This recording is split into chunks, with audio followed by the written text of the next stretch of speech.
Kolkata junior doctor case సంచలనంగా మారింది.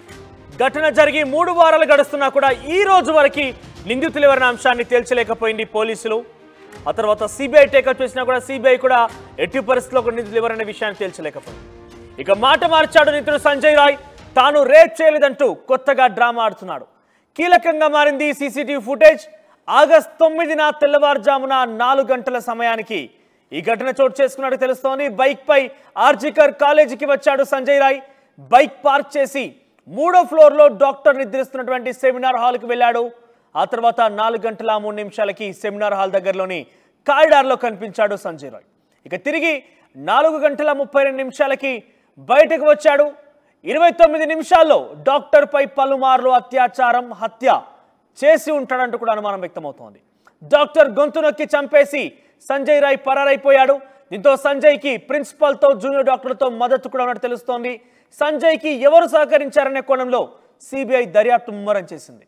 నిందితుడితో పాటుగా అనుమానితులకు పాలిగ్రాఫ్ టెస్ట్ చేయవలసిందిగా డిమాండ్లు వస్తున్నాయి. దాంతో పాటుగా చేసే అవకాశం కూడా కనబడుతోంది. ఇప్పటికే సంజయ్ రాయ్ పై పాలిగ్రాఫ్ టెస్ట్కి సంబంధించి ఘటన కూడా చోటు చేసుకున్నట్టు తెలుస్తోంది. మరోవైపు అటు సందీప్ ఘోష్, మాజీ ప్రిన్సిపాల్ సందీప్ ఘోష్ కూడా పాలిగ్రాఫ్ టెస్ట్ అంటే లై డిటెక్టర్ టెస్ట్ చేసే అవకాశం కనబడుతోంది.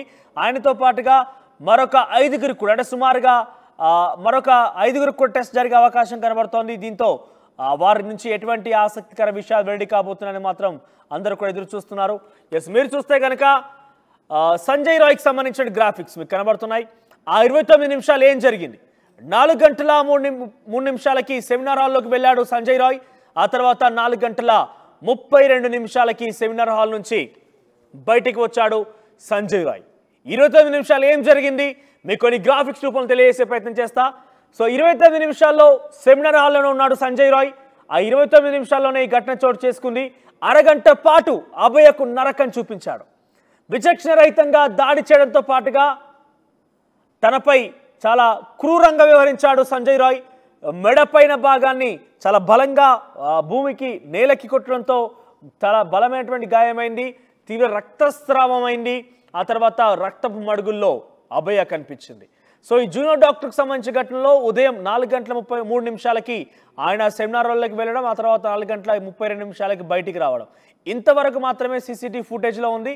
అయితే లోపలికి వెళ్ళి బయటకు వస్తున్న నేపథ్యం యొక్క సంబంధించి గ్రాఫికల్ రిప్రజెంటేషన్ కూడా చూస్తే కనుక మెడలో హెడ్ ఫోన్స్ ఉన్నాయి, చేతిలో హెల్మెట్ కూడా ఉంది. సంజయ్ రాయ్ నిందితుడుగా మనం చూస్తున్నాం ఆర్టీవీ స్క్రీన్ పైన. ఉదయం 4 గంటల 3 నిమిషాలకైనా ఎంట్రీ సంబంధించిన విజువల్స్ ఉన్నాయి.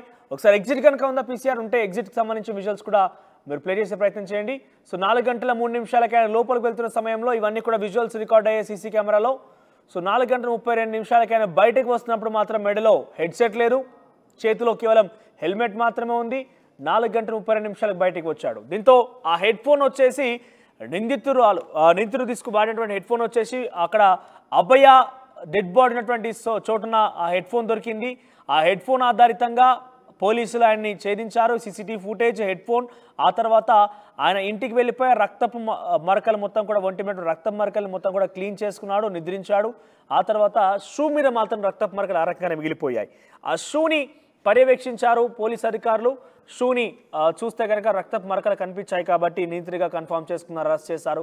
అయితే మొదట్లో సంజయ్ రాయ్ ఏకంగా నేనే హత్య చేశాను, నేనే అత్యాచారం చేశాను, చంపేస్తారా చంపేసుకోండి, ఉరిశిక్ష విధిస్తారా ఉరిశిక్ష వేసుకోండి, ఏం చేస్తారో చేసుకోండి అన్నట్టుగా అసమర్థంగా అహంకారపూరితంగా మాట్లాడడం ఆ ధోరణి చూసాం మనం. కానీ తాజాగా సంజయ్ రాయ్కి సంబంధించిన ఏదైతే పాలిగ్రాఫ్ టెస్ట్ జరిగిందో అంటే ఆయనకి లై డిటెక్టర్ టెస్ట్ చేశారో దాంట్లో చూస్తే కనుక ఆయనను ఎవరో ప్రేరేపించారు, ఆయన ప్రేరేపితం కారణంగానే ముందుకు వెళ్ళాడు, ఎవరో ఎంకరేజ్ చేశారు, బ్యాక్లో ఇంకా చాలామంది ఆయన వెనుక ఉన్నారు అనే రకంగా ఈ పాలిగ్రాఫ్ టెస్ట్లో బయటపడిందట.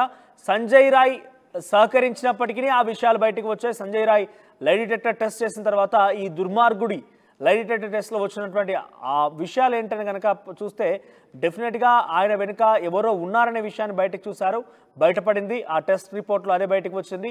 ఎవరో తను ప్రేరేపించి తనని ఎంకరేజ్ చేయడం కారణంగానే వెళ్ళారంటూ కూడా చెప్తున్నారు. తనకి ఇతరుల మద్దతు కూడా ఉన్నట్టుగా ఆ టెస్ట్లో బయటకు వచ్చినట్టు తెలుస్తోంది. మరోవైపు సంజయ్ రాయ్పై లై డిటెక్టర్ టెస్ట్ తర్వాత సందీప్ ఘోష్ మరొక 4గురికి అంటే సుమారుగా మరొక 5గురికి కూడా ఈరోజు పాలిగ్రాఫ్ టెస్ట్ జరిగే అవకాశం ఉంది. మరి సందీప్ ఘోష్, మాజీ ప్రిన్సిపాల్ సందీప్ ఘోష్ పాత్ర ఏమైనా ఉందా, ఆయన సహకారం ఏదైనా ఉందా, ఇతర ఎవరైతే ఇంకొంతమంది టెస్ట్ చేయాల్సి ఉందో అనుమానితుల్ని వారి విషయంలో సంజయ్ రాయ్కి ఏదైనా మద్దతు దొరికిందనే విషయాలు మాత్రం ఈరోజు పాలిగ్రాఫ్ టెస్ట్ తర్వాత తెలిసే అవకాశం ఉంది. కానీ ఈరోజు 3 వారాలు గడుస్తున్న సుమారుగా 18 రోజులు పూర్తయినా కూడా ఈ రోజు వరకు ఆ అమ్మాయికి నిందితుడు ఎవడు, ఏం జరిగింది, వారికి ఏ రకంగా శిక్ష పడబోతోంది, ఘటనా స్థలంలో ఏం జరిగింది, ఇవన్నీ కూడా ఎక్కడక్కడ వివరించలేకపోతున్నారు. కనీసం నిందితుడు ఇతనే అంటే సంజయ్ రాయ్ నిందితుడు చాలా క్లియర్గా తెలుస్తోంది. కానీ సంజయ్ రాయ్ వెనుక ఎవరో ఉన్నారనేది కదా ప్రధాన ప్రశ్న. ఆ ప్రశ్నకు మాత్రం ఇప్పటివరకు కోల్కతా పోలీసులు కానీ సిబిఐ పోలీసులు కానీ ఎవరు కూడా కనీస సమాధానాన్ని వెతకలేకపోతున్నారు. ఒక సవాల్గా మారింది ఈ కేసు సంబంధించిన అంశం.